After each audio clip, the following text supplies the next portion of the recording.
एक बार नारद जी ने द्वारकाधीश से पूछा, प्रभु, क्या कारण है कि सर्वत्र संसार में राधे राधे हो रहा है?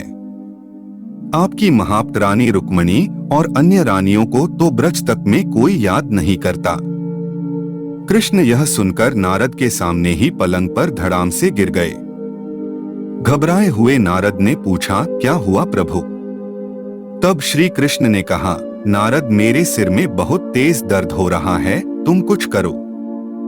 नारद को आश्चर्य हुआ। वे बोले कि आप त्रिलोकीनाथ हो, आप ही बताओ मैं क्या कर सकता हूँ। कृष्ण बोले, मेरे किसी सच्चे भक्त के पास जाकर उसके चरणों की रज लेकर आओ, उसे मेरे मस्तक पर लेप करूंगा तो दर्द ठीक हो जाएगा।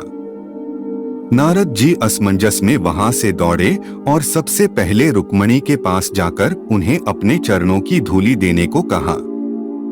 रुक्मणी ने अपने पांव पीछे खींच लिए। वे बोली कि यह आप क्या कर रहे हो? कृष्ण मेरे पति हैं, मेरे चरणों की रज यदि उनके माथे पर लगी तो मुझे नरक में जाना पड़ेगा।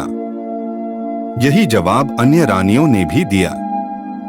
नारद निराश हो गए और तुरंत मन की गति से राधा जी के पास पहुंचकर उन्हें सारी बात बतलाई।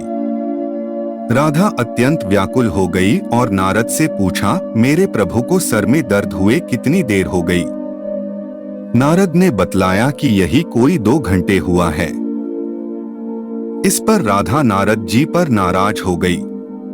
उन्होंने कहा, मेरे प्रियतम को 2 घंटे से जो वेदना हो रही है उसके लिए आप ही जिम्मेवार हो।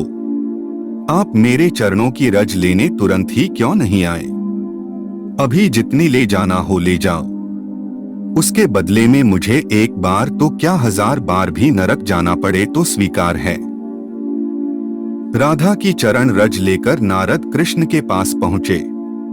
कृष्ण ने उस रज का अपने मस्तक पर लेप किया और सिर दर्द ठीक हो गया। कृष्ण जी ने नारद से पूछा, कुछ समझ में आया कि सर्वत्र राधे राधे क्यों हो रहा है? नारद बोले कि हाँ, समझ में आ गया प्रभु। और यह भी समझ में आया कि आप जिससे प्रेम करते हो उसे एक क्षण भी तकलीफ में नहीं देख सकते, चाहे उसके बदले में आपको कैसा भी त्याग क्यों न करना पड़े। यही सच्चा प्रेम है। समर्पण लेने की बात नहीं सोचता, केवल देने की सोचता है, केवल देने की। दोस्तों, उम्मीद करता हूँ आपको आज की कहानी पसंद आई होंगी। पसंद आई हो तो लाइक, शेयर और वीएम स्टोरी टीवी चैनल को सब्सक्राइब करना ना भूले। धन्यवाद।